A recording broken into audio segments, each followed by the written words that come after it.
வணக்கம். கமேனி அவர்களை உலக அரசியல் காரணமாக கொன்னுட்டாங்களாம்.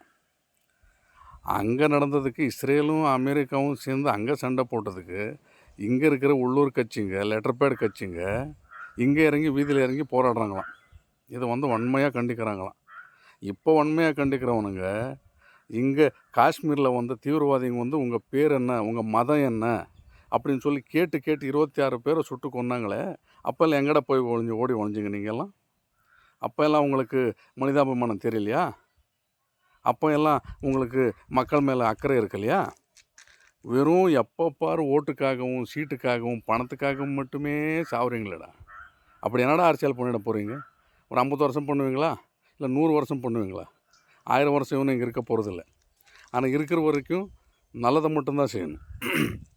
பங்களாதேஷில் இருக்கிற இந்துக்களை அநியாயமாக கொன்னாங்களே, அப்போ எல்லாம் எங்கே போய் ஒழிஞ்சிங்க எல்லோரும்? ஒருத்தனாவது இல்லை இந்த செயல் கண்டிக்கத்தக்கது, இப்படி செஞ்சுருக்கக்கூடாது. போலீஸ் ஸ்டேஷனில் இருக்கிறவனை அவரை கூட்டு போய் போலீஸ் ஸ்டேஷனில் இருக்கிறவங்க வெளியில் கூப்பிட்டு போய் நெருப்பு வச்சு உயிரோடு கொளுத்துறாங்களே, அதெல்லாம் என்ன சட்டம்? அப்போல்லாம் எங்கே போயிருந்தீங்க? உங்கள் வீட்டில் உங்கள் அண்ணனையோ உங்கள் தம்பியோ அதை மாதிரி செஞ்சுருந்தால் சும்மா இருந்திருப்பீங்களா? யோசிச்சு பாருங்கள். அவங்க வீட்டில் பெண்களை மானபங்கப்படுத்துறதும், அவங்க பொருளை நெருப்பு வச்சு கொளுத்துறதும், இதெல்லாம் எங்கே போய் நிற்கிது? அப்போ நீங்கள் செஞ்சால் மட்டும் நல்லது, அடுத்தவங்க செஞ்சால் தப்பா?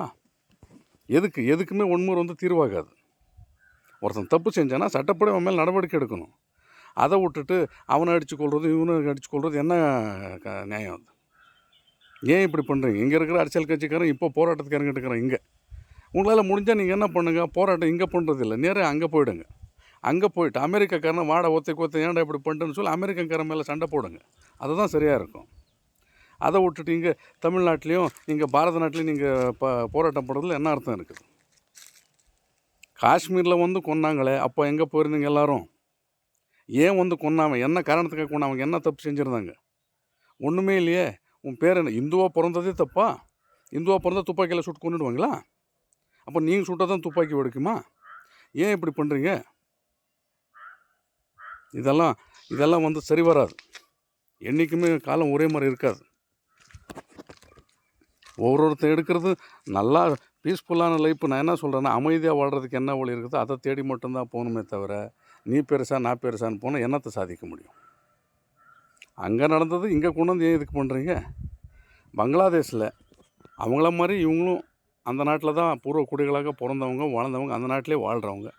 அவங்கள நீங்கள் சிறுபான்மை ஆயிட்டாங்கன்னு சொல்லிட்டு அவங்கள நீங்கள் அப்படி அந்த கதி பண்ணுறது என்ன கணக்கில் வரும்? சொல்லுங்கள் பார்க்கலாம்.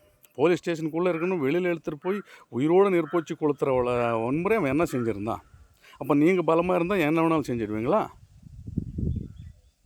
அங்கே சிறுபான்மை இருக்கிறவங்க அங்கே எவ்வளோ கஷ்டம் அனுப்பிச்சிருக்காங்க, இங்கே சிறுபான்மை இருக்கிறவங்க எவ்வளோ சந்தோஷமாக இருக்கிறாங்கிறது ஒரு தடவை யோசிச்சு பாருங்கள். எல்லாருமே இங்கே இருக்கிற அரசியல் தலைவருங்க யோசிச்சு பார்க்கணும். அங்கே பங்களாதேஷில் அந்த நடந்த வன்முறைக்கு எவனாவது ஒருத்தங்க கண்டன குரல் எழுப்பினா மற்ற கட்சிக்காரன் இவனும் இல்லையே. அதை அமைதியாக போராடுறதுக்கு கூட இங்கே வாய்ப்பு கொடுக்கலையே. அங்கே செத்தது என்னுடைய சொந்தம், என் ரத்த சொந்தம், என் அண்ணன் தம்பி, என் அக்கா தங்கச்சி அங்கே செத்ததுக்காக இங்கே கண்ணீர் விட கூட எங்களுக்கு அனுமதி கொடுக்கலையே. அப்படி என்ன இருக்குது? அங்கே இருக்கிறவனும் மனுஷன் தானே. அங்கே இருக்கிற உலகத்தில் இருக்கிற எங்கே ஒரு இந்துவும் அவனுக்கு என்ன பிரச்சனை வந்தாலும் அது எனக்கு வந்த மாதிரி எவன் நினைக்கிறான்னா அவன் தான் உண்மையான இந்து. நெத்தியில் நாமத்தை போட்டுக்கிட்டு பட்டையை போட்டுக்கிட்டு தினமும் கோயிலுக்கு போய்ட்டு வந்துட்டு அவன் இந்து கிடையாது. உனக்கு பின்னாடி என்ன நடந்துகிட்ருக்குன்னே தெரியாமல் தேன் கூடு மாதிரி தேன் கட்டிக்கிட்டு போயிட்டே இருந்தால் அதை எவன் அழிக்கிறான், எவன் எடுத்துகிட்டு போகிறான், நான் என்ன பண்ணுறேன், மறுபடியும் தேன் கூட கட்டிக்கினே இருக்கிறேன், தேனை அதை தேடி போயிட்டே இருக்கிறேன்னு இருந்தால் அதுக்கு என்ன அர்த்தம்? இந்துக்கள் திருந்தணும். உங்களை நீங்கள் தான் பாதுகாத்துக்கணும். நாம் நம்மளை காப்பாற்றினா தான் எல்லாமே சரியாக இருக்கும். அங்கே இப்போ அங்கே ஒரு ஆளை செத்ததுக்கு இங்கே இவ்வளோ பேர் இது பண்ணுறாங்கன்னா ரத்த சொந்தம் அங்கே அத்தனை பேர் கொண்டாங்களா? அப்போ யாருமே பேசலையே. இப்போது நான் என்ன சொல்கிறேன்னா, இங்கே இருக்கிறவங்க எல்லாருமே எங்கள் ரத்த சொந்தம் தான், எங்கள் தொப்புள் கூடிய உறவு தான்.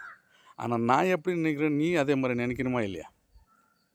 யாராக இருந்தாலும் உயிர் ஒன்று தான், தாய் ஒன்று தான், பெற்ற தாய் ஒன்று தான், தாய் கொடுக்க வேண்டிய மதிப்பு ஒன்று தான். ஆனால் அப்படி இருக்கும்போது ஒருத்தர் செத்தா கஷ்டம், இன்னொரு செத்தா சந்தோஷம், அது மாதிரி இருக்கக்கூடாது. உயிருங்கிறது எல்லாருக்குமே ஒன்று தான். இதை மனசில் வச்சுக்கோங்க. இங்கே இருக்கிற கட்சிங்க தயவு செஞ்சு தமிழ்நாட்டில் இருக்கிற கட்சிங்க வந்து மக்கள் பிரச்சனையை தீர்க்கறதுக்கு போராடுங்க. அதை விட்டுட்டு சும்மா பிரச்சனையை கிளப்பி விடுறதுக்காக போராடாதீங்க. இந்த தடவை என்ன வாக்குறுதி கொடுத்த, அடுத்த தடவை என்ன பண்ணுற, என்ன நிறைவேற்றுற, அதை மட்டும் யோசிச்சு பாருங்கள்.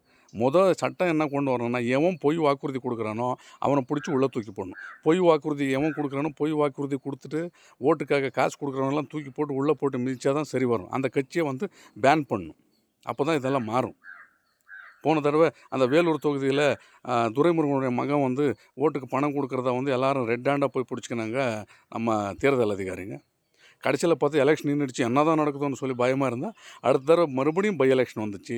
அவரே கேண்டிடேட்டு, அவரே ஜெயிச்சுக்கிட்டாரு. அப்புறம் எப்படி தேர்தல் ஆணையம் எங்கே வேலை செய்யுது? மக்களை வந்து இந்த ஏழைப்பாளையங்களை வந்து நல்லா வாழ்கிறதுக்கு மட்டும் விடமாட்டானுங்க. அது மட்டும் நல்லா தெரியுது. எந்த கட்சி வந்தாலும் அதே தான். ಇಲ್ಲಿ ಪ್ರಾಣ ಇರೋ ಗೋವನ್ನ ಕುಯ್ಯಾಕೆ ಕೊಟ್ಬಿಡ್ತೀವಿ, ಕಲ್ಲು ಗೋವನ್ನ ಬಿದ್ದಿ ಬಿದ್ದಿ ಬಿದ್ದಿ ಮುಗಿತೀವಿ. ನಾಟಿ ಹಚ್ಕೊಂಡು ದಯವಿಟ್ಟು ಮನೆಗೊಂದು ಹಸನ ಸಾಕ್ರಿ, ಯಾರು ಕುಯ್ಯಾಕೆ ಮಾರಬೇಡ್ರಿ. ನಾವು ಒಕ್ಕಲ್ತನವಾಗಿ ಹುಟ್ಟಿ ಒಕ್ಕಲ್ತನ ಮಾಡಬೇಕು ಇವನಃ. ಹಸ ಕರುಗಳನ್ನ ನಾವು ದೇವರಾಗಿ ಮುಗಿತೀವಿ ಇವನಃ. ಅದನ್ನು ಕುಯ್ಯಾಕೆ ಮಾರಿದ ಮೇಲೆ ನಮಗೆ ಅದಕ್ಕಿನ್ನ ಪಾಪ ಇನ್ನೊಂದಿಲ್ಲ. ಕುಯ್ಯೋನಕ್ಕೆ ಮಾರೋನಿಗೆ ಪಾಪ. ಇದನ್ನು ಮನಸ್ಸಲ್ಲಿ ಅರ್ಥ ಮಾಡ್ಕೊಡ್ರಿ. ನಂದಿ ನಂದಿ ನಂದಿ ಅಂತ ಮುಗಿತಾರೆ. ಜೀವ ಇರೋ ನಂದಿ ಯಾವುದು ಅಂದರೆ ಈ ನಾಟಿ ಹಸುವೆ ಜೀವವಿರೋ ನಂದಿ. ಆ ಜೀವ ಇರೋ ನಂದಿನ ಕುಯ್ಯಾಕೆ ಕೊಟ್ಬಿಡೋದು, ಕಲ್ಲು ನಂದಿನ ಬಿದ್ದಿ ಬಿದ್ದಿ ಮುಗಿಯೋದು. ಯಾವಾಗ ತಿದ್ಕೋತೀರಿ ನೀವೆಲ್ಲ? ಹಿಂದೂಗಳು ಯಾವುದಕ್ಕಾದ್ರೂ ಗೃಹ ಪ್ರವೇಶಕ್ಕೆ ಫಸ್ಟ್ ಕರ್ಕೊಂಡು ಹೋಗೋದು ಹಸ ಕರುವನ್ನೇ ಕರ್ಕೊಂಡು ಹೋಗ್ತೀರಿ. ಆದರೆ ಅದಕ್ಕಿರೋಷ್ಟು ವಯಸ್ಸಾಗೋದ ಮೇಲೆ ಕುಯ್ಯಾಕೆ ಮಾರ್ತೀರಿ.